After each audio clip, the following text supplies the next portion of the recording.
दिल्ली में तमाम जगहों पर अब सरकार की तरफ से जन सुनवाई केंद्र का आयोजन किया जा रहा है।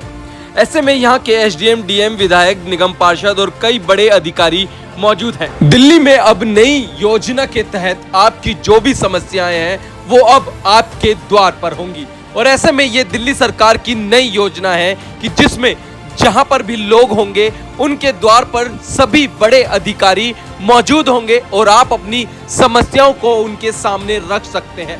क्योंकि लगातार कई बार देखा जाता था कि दिल्ली में लोग परेशान होते थे, कभी बीएसईएस से, कभी दिल्ली जल बोर्ड से, कभी किसी और डिपार्टमेंट से। और ऐसे में अब सभी डिपार्टमेंट के जितने भी अधिकारी होंगे वो अब आपके द्वार पर होंगे और आप अपनी समस्याओं का समाधान वहां पर कर सकते हैं। ऐसे में आप देख सकते हैं यहाँ पर एमआईजी से और एलआईजी से आरडब्ल्यूए के मेंबर्स मौजूद हैं। आप देख सकते हैं कि यहाँ पर तमाम जो अधिकारी है, चाहे वो एसडीएम है, डीएम है, निगम पार्षद है, विधायक है, वो यहाँ पर मौजूद रहते हैं और यहाँ पर आप अपनी समस्याओं का समाधान कर सकते हैं। लेकिन अब ऐसे में सवाल उठने लगे हैं कि प्रशासन को हम अपनी समस्याएं तो सुनाते हैं लेकिन उसका कोई हल नहीं निकलता है। फिर ऐसे में इन जन सुनवाई केंद्र को लगाने का क्या फायदा है? मैं अपनी एक पर्सनल समस्या रखना चाहता हूँ। 17 फरवरी को P403 मेरे घर पे चोरी हुई थी, जिसके अंदर चोर जो हैं वो अगले दिन पकड़े भी गए, लेकिन आज तक मेरे 1 भी रुपए की रिकवरी नहीं हुई। एसएचओ साहब को मैं कई बार मिला जाके, डीसीपी साहब को मैं जाके मिला, बस मेरे को यही आश्वासन दिया गया हम काम कर रहे हैं, आपकी रिकवरी होगी। लेकिन आज तक मेरी 1 रुपए की भी रिकवरी नहीं हुई। 8 से 9 लाख रुपए का मेरा नुकसान हुआ। सबसे मैं मिला जाके कई बार मिला, लेकिन मेरे को बस आश्वासन दिया गया। जो एएसआई प्रमोद जी जो मेरा केस देख रहे थे उनके पास मैं जाके मिलता रहा। उन्होंने मेरे को बोला जब आपका कुछ काम होगा, कुछ पता लगेगा, आपको बता देंगे। चोर पकड़े भी गए, क्लियर वो वीडियो में बोल रहे हैं कि क्या क्या वो मेरे घर से चुरा के गए हैं। सारा मेरे पास क्लियर वीडियो है, सारा उन्होंने बताया कि ये सामान चुरा के गए हैं, लेकिन आज तक 1 रुपए की भी रिकवरी नहीं हो पाई। यहाँ मार्केट में 2 दुकानें हैं जो कि मंदिर के और स्कूल के पास है, जो कि सिगरेट बेचते हैं। और यहाँ पे जो लड़के आते हैं सारे लड़के बाहर के हैं, शराब पीते हैं, गाली देते हैं, सारा दिन वो रहते हैं। हमारी दुकानों की बहुत प्रॉब्लम हो रही है। यहाँ पे जितनी भी दुकानें सब आए हुए हैं, प्लीज़ हमारी सुनवाई करें, क्योंकि हमने एसएचओ सर को भी और डीएम सर को भी सबको एप्लीकेशन दी है, लेकिन हमारी कोई सुनवाई नहीं। हमें बहुत दिक्कत है। पहली समस्या है कि हमारे कॉलोनी के 2 रोड हैं, इसमें डेरी वाला रोड है, एक जल बोर्ड वाला रोड है और एक सर्विस रोड है। उस पर अतिक्रमण इतनी बुरी तरीके से हुआ है कि शाम के टाइम हम वहाँ से निकलना बच्चों का बड़ा दुर्भर होता है। मैंने एसडीएम साहब को भी अभी 2-3 दिन पहले पत्र में लिखा है। रेडिया, कुछ दुकानें परमानेंट फुटपाथ के ऊपर बनाई हुई हैं, जिनमें गलत गांजा वगैरह इस तरह की चीज़ों का भी सप्लाई वहाँ से होती है और बच्चों को बहुत ज़्यादा नुकसान उससे हो रहा है। मैं चाहता हूं कि उस पर विशेष ध्यान दिया जाए, क्योंकि दोनों कॉलोनी के तीनों रोडों पर यह स्थिति है। विशेषकर शाम के तौर पर जब आप वहाँ निकलोगे तो बच्चों और महिलाओं का तो निकलना मैं समझता बहुत दुभर रहता है। हम लोग भी कैसे निकल पाते हैं मैं नहीं समझता, कि बहुत ही कठिन समस्या हमारे सामने। हमने पुलिस में भी कई बार वहाँ पे किया है, थाने को भी किया है, एसीपी को भी कई बार वहाँ पे हमने लेटर दिया है। लेकिन मैं ये कहूँगा कि कोई भी विशेष पे हो रहा है, एक बार कोई कार्रवाई होती है 2 घंटे के लिए 3 बार आता है वो राउंड लेके चला जाता है। एक पास में हमारी कैलाश कॉलोनी है, उसका गेट हमारे रोड पे खुला हुआ है कॉलोनी की तरफ ही। उस रोड पर शाम को 7 बजने के बाद पूरे 10-11 बजे तक जमावड़ा रहता है दारू पीने वालों का। ओपन वो गाड़ी पर दारू पीते हैं, वहाँ से एक रास्ता है, वहाँ से निकलना बड़ा दुर्भर होता है।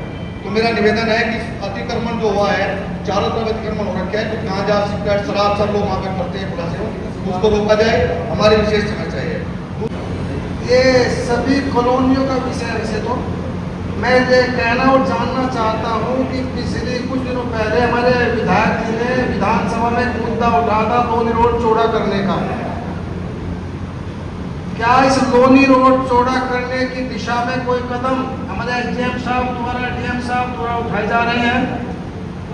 क्योंकि ये रोड कम से 100 कॉलोनी का रोड है। तो मैं ये रिक्वेस्ट करूंगा कि इस पे अगर कोई थोड़ी सी जानकारी फिलहाल हो, कोई उसको शेयर कर सकता है कि पीडब्ल्यू डिपार्टमेंट हो या एसडीएम साहब तरफ से कोई अधिकारी हो, कि इस पे कोई कार्रवाई चल भी रही है या चलने की कोई संभावना है। कहना है दोनों रोड के विषय में थोड़ा ध्यान दें। Thank you. उसको हटाने का विधायक जी ने भी प्रेशर किया, कोशिश की। चाइल्ड प्रोटेक्शन कमीशन है, उसने लेटर लिखा, लेकिन उस पर कोई कार्रवाई नहीं हुई। स्कूल के बच्चे भी उससे प्रभावित है जो स्कूल बराबर में है। और मैं 24 घंटे नहीं 50 मिनट सांस नहीं ले सकते। उसके अलावा जो गैस प्लांट लगा हुआ है, शाम सुबह तो जब गैस आती है 1 घंटा कोई सांस नहीं ले सकता। खड़े होकर मुझे दिखा दीजिए आप लोग। ये प्लांट लगा हुआ है, कभी घर की हवा चलती है 1 घंटा कोई सांस नहीं ले सकता। इतनी बुरी बदबू आती है उससे। हमारे SDM साहब, हम 24 घंटे गेट नहीं खोल सकते अपना उस पूरे घर की वजह से। अभी भी अब मैं डेली की मैं आपको फोटो दिखा सकता हूँ, और मैं मेट्रो को भेजता हूँ।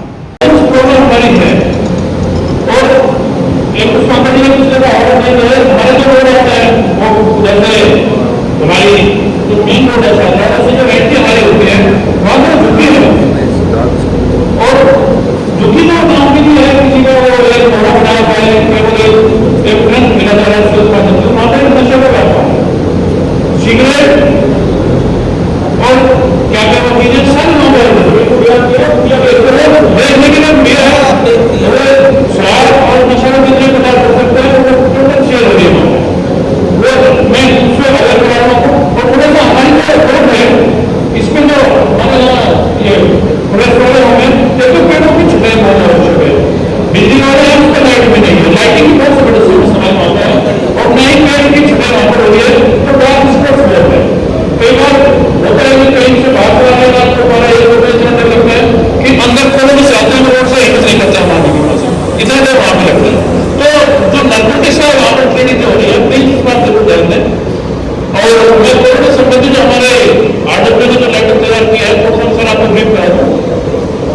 पॉइंट नंबर 1, बाउंड्री वॉल की हाइट को 9 फीट करने के लिए बहुत छोटी है, और जगह जगह से जो हमारे जो पार्ट की फेंसिंग हो रही है वो टूटी हुई है, तो इसको अभी बहुत ही अर्जेंट बेसिस पर रिपेयर की आवश्यकता है, तो इसके ऊपर आप ध्यान देंगे। मेन रोड से अशोक नगर मार्ग को पक्का करना है, स्ट्रीट लाइट उसमें बोल देता रहा हूँ उसमें आ गया 4 स्ट्रीट गेट और 4 बूम बैनर लगाने का कार्य। सर बूम बैनर की हमें विशेष आवश्यकता है, क्योंकि अभी हमारे RWA में चुनाव से बाद में कुछ कोशिश कर रहे हैं, लेकिन वो कोशिश तभी संभव होती है कि हमारे अगर पैरामीटर रहते हैं उनके वो सिक्योर हो, तो उसके लिए हमें डिमांड की है कि 4 बूम बैनर लगा दिए जाए, जिससे कि हमारे जो अनऑथराइज्ड एंट्री है वो रुक जाए। व्यक्तिगत लेवल में हम लोग अपना कंट्रीब्यूशन से जितना कर पाए कर ही रहे हैं, लेकिन अगर हम वहाँ पर पार्टिसिपेशन होगा तो that will be very easy for us. Park में हट बनाना पड़ा है, ये हमारे काफी अधिकारी होंगे। पार्क में जो हमारे सीनियर सिटीजन बैठ जाते हैं बात तो वहाँ मैसूरी मैडम है तो उसमें अगर हट का प्रोविजन हो जाए, एक बात तो हमारे पास में है, लेकिन वो तो पार्क है उसमें तो हट हो जाए तो काउंसलर मैडम भी यहाँ पे हैं और सभी लोग यहाँ पे अधिकारी तो उस पर भी अच्छा रहेगा, क्योंकि जब बहुत ग्रुप होती है बारिश होती है तो उनको कई जगह नहीं होता। मेन रोड पर नारेगा पार्क के पास रोड जाने पर झुग्गी है, मैंने आपको बता दिया कि झुग्गी में व्यापार हो रहा है नशे का, तो प्लीज उस पर आप ध्यान देंगे। एक सर विशेष रूप से आप एक हमारा जो मार्केट है DDA कॉलोनी का जो मार्केट है, मार्केट हमारी बाउंड्री से बाहर होगा, यानी कि बाउंड्री वहां छोड़ दी गई और कॉलोनी का बाउंड्री हो गया। अगर वो मार्केट के बाहर बाउंड्री हो जाए और वो मार्केट हमारी कॉलोनी में अंदर हो जाए तो एक तो उसकी हमारी तो सेफ्टी है, सिक्योरिटी है, जो हमें बैड एलिमेंट्स है जैसे बैड एलिमेंट्स हमारा प्लीज तो प्रायोरिटी प्राप्त करिए, क्योंकि वहाँ शाम को हमारे फैमिली के बच्चे परचेजिंग नहीं कर सकते।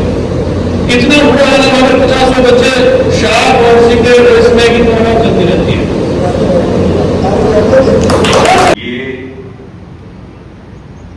आयोजन हर शनिवार जिले की ओर से होता है जन सुनवाई, और पिछले 2 महीने से ये कार्रवाई जब हम लोगों ने शुरू की है इसके बहुत अच्छे रिजल्ट्स आ रहे हैं। ऐसा नहीं है कि ये समस्याएं हमारे नोटिस में नहीं होती हैं या इनकी जानकारी हमें नहीं होती। मंडे टू फ्राइडे भी हमारे पास अधिकारी आते हैं STF के अंदर हम उनके साथ मीटिंग करते हैं, आम जनता भी आती है, उन समस्याओं को हम सुनते हैं। लेकिन ये एक ऐसा माध्यम बनाया गया है जहां सरकार आपके द्वारा ये पूरा महकमा, उनके सारे लोग आपके घर के निकट हों और जहां आपकी उपलब्धता हो। MIG लोनी, मुझे याद है 1992 में भी इस क्षेत्र में मैं जब पोस्टेड था, जब हमने अपनी नौकरी की शुरुआत करी थी, मुझे पता है कि ये उस वक्त दिल्ली का एक सबसे बड़ा हाउसिंग सेक्टर बनाया गया था DDA के द्वारा। और आज तकरीबन 35 साल से तो मैं ही देख रहा हूँ, ये MIG आज भी उसी मजबूती से खड़ा है। निश्चित रूप से इसके लिए आप सब काबिल तारीफ है और मैं चाहता हूँ कि आप सब के लिए अच्छी जोरदार तालियां बजाएं। ये आइकॉनिक है, जब भी बात लोनी की होती है तो लोनी MIG की होती है। समय के साथ समस्याएं आती हैं, आबादी बढ़ते गए। मुझे याद है कि जब हम उन दिनों इस एरिया में आते थे तो यहाँ तो कोई व्यक्ति भी नहीं दिखता था, कि सामने की सड़क खाली होती थी। शाम को जब हम यहाँ से घर जाते थे तो हमें डर भी लगता था कि ऐसा ना हो कि कहीं हमारे साथ कोई दुर्घटना हो गई। दिल्ली की गति बढ़ी है, दिल्ली का साइज बढ़ा है, दिल्ली की आबादी बढ़ी है, हमारी ज़रूरतें बढ़ी हैं, टेक्नोलॉजी नई आ गई हैं, हम ज़्यादा कंफर्ट चाहते हैं और उसी हिसाब से आम लोगों की एक्सपेक्टेशंस भी बढ़ी हैं और वो वाजिब है, पढ़ना भी चाहिए। तभी हमारे अधिकारी उसके ऊपर और अच्छे से मेहनत कर पाएंगे। जो समस्याएं आपने बताई उन सबको हमने नोट किया। उससे पहले चंद चीज़ें जो हम आपको बताना चाहेंगे, जो हमारी जिम्मेवारी है रेवेन्यू डिपार्टमेंट की। We are the focal department,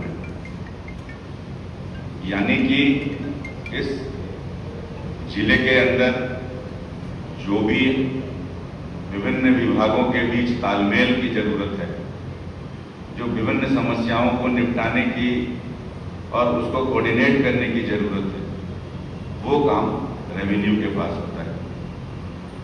MCD हो, PWD हो, ये लाइन डिपार्टमेंट, इनको आपकी बातें पहुंचाना, इनसे एक्शन टेकन रिपोर्ट लेना, एक निश्चित समय अवधि के अंदर उस पर काम कराना और जो समस्याएं ऐसी हैं जिसमें समय लगेगा, जिसमें फंड की आवश्यकता होगी, निश्चित रूप से वो इतना त्वरित उस पर समाधान नहीं होगा, पर उन समस्याओं को इन विभागों के द्वारा तैयार करके अपने विभाग के हेड ऑफ द डिपार्टमेंट के थ्रू, क्योंकि उन्होंने हमारे क्षेत्र के लोगों पे खूब पेनल्टी लगाई और सारे लोग समझदार हो गए।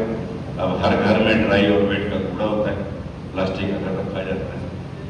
मैं भी चाहूँ तो ये यहाँ सुनिश्चित कर सकता हूँ, लेकिन वो बड़ा दुखदायी होगा, क्योंकि फिर MCD के अधिकारी रोज आएंगे और आपके ऊपर पेनल्टी लगाएंगे और पेनल्टी की रकम भी बड़ी मोटी होती है।